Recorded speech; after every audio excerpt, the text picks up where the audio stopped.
Next item on the agenda is report and approval of Smiles for Life Oral Hygiene Program. Mrs. Robinson is here, and I think will speak to that program.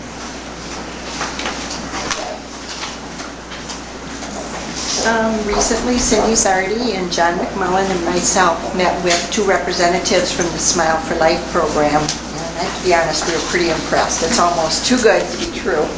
I'm going to pass out my top sheet, and you all may keep a copy of this. And then I'm going to also send, just pass around a sample so you can see how the parents have to actually enroll the child. Marge, they have that also. Yeah. I embedded that in there. So okay, super. I'm sorry. That's okay. Basically, it is an oral hygiene program, school-based, and believe it or not, there's no cost to the school. And they are willing to do like oral screenings, fluoride, varnish and topical applications, sealants, things that a lot of our students actually never do. I can't tell you how many students that we have that don't ever return a dental form and comment that they've never been to a dentist. They would not be taking away any business from our local dentist because they primarily would treat the badger care, and I think we're all pretty much aware that our local dentists unfortunately do not accept badger care or Medicaid. So they're based out of Waukesha. They're actually a relatively new program, only been around for a year, but they have a lot of experience. You have the fact sheet too, so it shows that they do have a lot of experience. They are willing to come into the classroom, do a presentation, and get to know the children. They also are willing to come into the community and talk about their program so the parents are comfortable with it. And basically, it's just a matter of the parents filling out the application, which is coming around, and returning it. They will do follow-up care. They'll do an additional cleaning, like they can do 2 a year. And if they find that the child needs restorative care, they're also willing to refer that to a local dentist, that child to a local dentist. And again, the local dentist would have to be willing to work with the family and maybe take just a portion of the payment or whatever. But they're involved with 16 other school districts, so we certainly wouldn't be a pilot program or anything like that. The hygienist and the assistant is hired locally, which I was impressed with, right out of our area, so we'd also be providing employment for some local hygienists. And they actually said and I did talk to a local dentist, and he said there really are a lot of hygienists that don't have jobs, so that would also be helpful there. And let's see. They're covered by grants, and they're based on, was it the Children's Alliance Hospital, Cindy? Children's Health Alliance. Health Alliance. So they are going to be around, because that was my concern. If it was a grant program, that maybe it would be done in a year or two.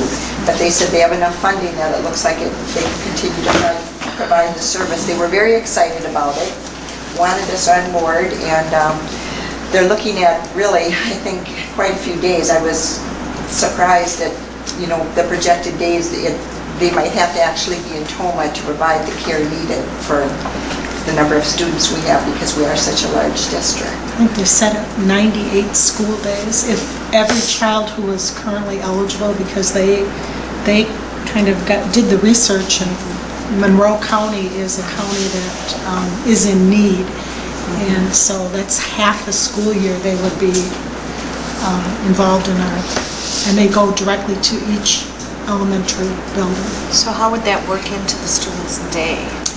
Would they do this? They will be, from what we gathered, they will be contacting the school secretary and setting up a schedule that will work best for each child at each school. And one of the interesting things that they commented on was that initially they were concerned that maybe teachers would say, you're pulling a child from my class for 15 minutes to have this process done. But teachers were saying if they go to a dentist appointment, they can be gone for half the day. So only missing 15, 20, 30 minutes at the most is really less instructional time than if they had to go to a dentist.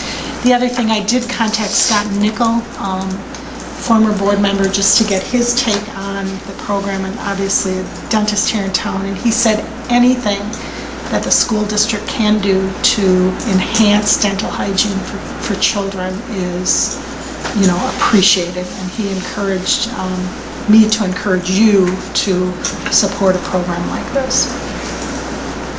And really, the only obligation the school would have is to provide space, which we really didn't go into, but just an empty classroom or a small area where they bring their own equipment and set up and do the exam and the application of the sealants or fluoride, whatever the child needs. So, like I said, it was almost too good to be true that it didn't cost us anything or the parents anything. And as you all know, I think we might actually have a pretty decent response if it's done in school. We tried a program about 8 years ago where we did it on a school, I think it was a day that was an early dismissal, so it was the afternoon.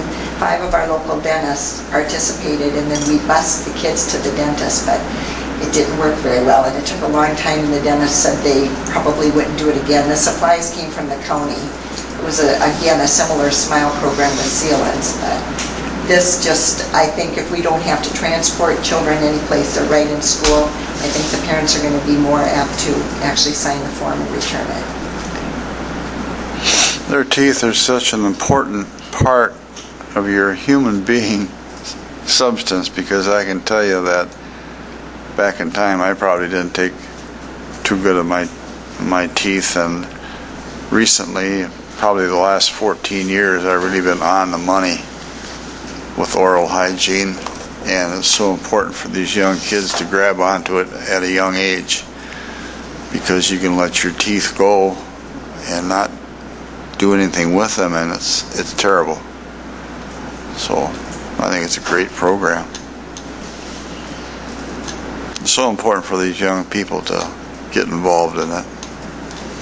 Now, the school can help. That's great.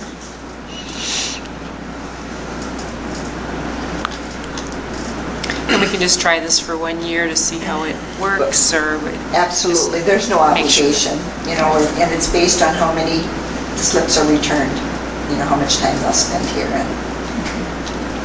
A silly question I didn't ask the other day that we talked about, but did we ask any questions on liability and them providing us with certificates of liability insurance? We did ask, Yes. and they said the people practicing, the hygienists, would have their own policy. The Health Alliance has their own corporate liability policy. I don't know from a business manager perspective what you want to get from them. I just think on two fronts, knowing that people are coming into our buildings and they're going to be in there at 98 days out of the school year, we need a certificate of liability insurance from the participating organization. Okay. And then I would also assume that there should be no liability attached to any of the work that is performed by the hygienist or whomever's doing the work there. We just need to make sure that That's true. that's the case. Are you comfortable if they provide that? Do you see a need to actually have some kind of release? I would check in. I will check into that to see if we should have something other than that. But it's not like this is probably the first district that they've worked in, so I would assume they've been down this road before, and you guys have asked questions that met with them, so just things that popped into my head here. And I think we were looking for some comfort level in terms of who are they, where have they been, and I think they're like a subsidiary, or they're funded through Children's Hospital. They're Children's Health Alliance, but I think that's like a subdivision of Children's Hospital. Is that right? That was how I interpreted it also. So is that Children's Hospital in Milwaukee? Yes. Correct. Yeah. And they have already been in several other school districts, so 16 school districts. there was a certain comfort level with who they are, what they're doing, whether there are any hidden agendas or uncomfortable sources of funding. We didn't find that, but if anybody has more concerns about it, we can certainly... Has anybody talked to the other school districts that they've worked with? I did talk with 2 school districts from a different program this spring. For some reason, maybe you've gotten them all along, but I had several different companies approach me, as a school nurse and just say, was I interested? So I did follow up and talk to a couple of them, and they were very pleased with the program. It's very similar. They were all usually out of, one was out of Michigan and one was out of Milwaukee, and this is Waukesha. Yeah, I don't, it just, like I said, it sounds too good to be true.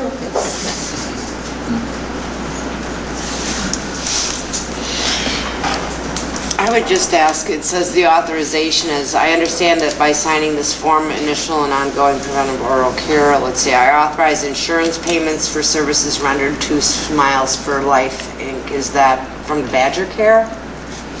Basically, they said they would bill Badger Care or like medical assistance also. That's where they get, obviously, some of their money from. Right above there is the area where they check Badger Care or private insurance or no insurance or other. So if they have private insurance, they'll be billing the private insurance, and no insurance, they won't be billing anybody? Is that?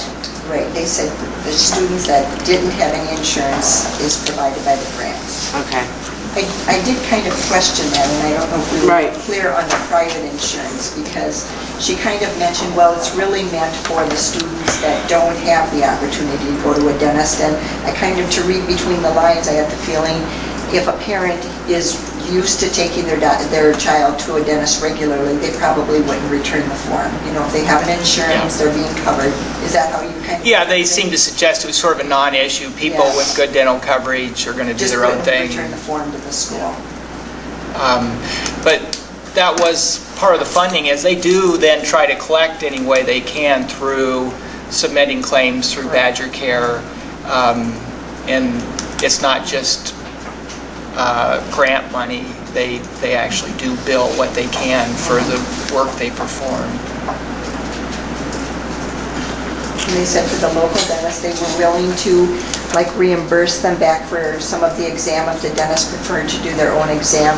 They just seemed really like they wanted to work with the dentists in the community, and not to make everybody trust them and not be an outsider. They said they were more than willing to be involved. And sounds like they provide everything, the sample forms, and they would come to different community events and present or have booths there so people become aware of them. Would the food pantry be able to have this information to give out to the clients there?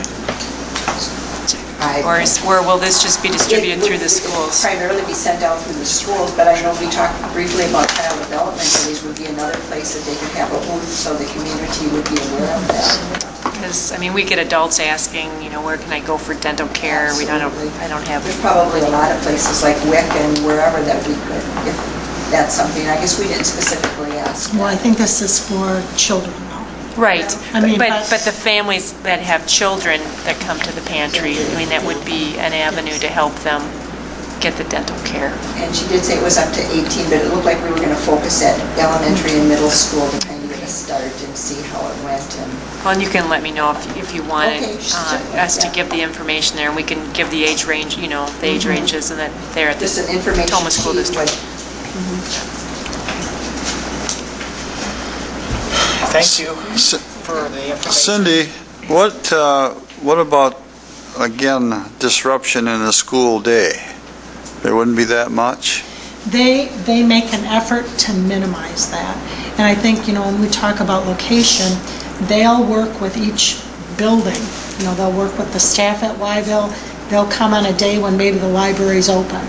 And, they can pull kids during times that the teachers are saying this is the best time for this child to miss.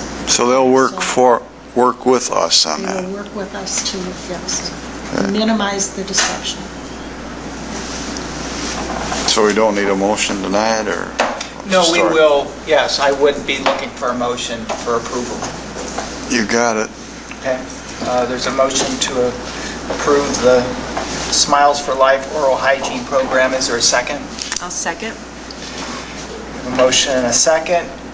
Any further discussion or questions while we have Mrs. Robinson here? Will this be revisited next year? Should the motion proceed, will it be revisited again next year? Yeah, that's a good question. And there's no contract or any kind of agreement. I mean, I guess the understanding is they come in for 1 year.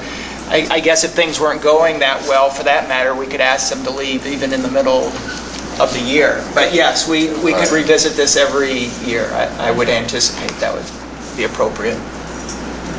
They did say even if only a couple of children returned the form, they would still go to the school. Where some of the other programs, they required a minimum number of participants, so that was another plus for this program as opposed to some of the other ones that I checked into. Because I think we have to remember we are a district that's spread out and we want to be able to have the same opportunities for our outlying schools as well as the in-town ones. As Brian said, we should probably make that part of the motion then. And possibly Okay. make sure that, we're comfortable with the liability aspects too, as part of the motions. Okay? Right. Do we want So- to have does anyone want to amend the motion? He made it. I think it's been done. We have amended it. Okay. The amended motion would be to approve Smiles for Life for 1 year and subject to verification of appropriate liability policies and responsibility. Does that sound? Sounds good, Mr. President, yes. Is there a second to the amended motion? How about it, Brian? I'll second that again. Well, I mean, I did the second before. Sound good? Helpful? That's really, Okay, that's helpful. Any further discussion or Good questions? point though, Brian. All those in favor signify by saying aye. Aye. Opposed?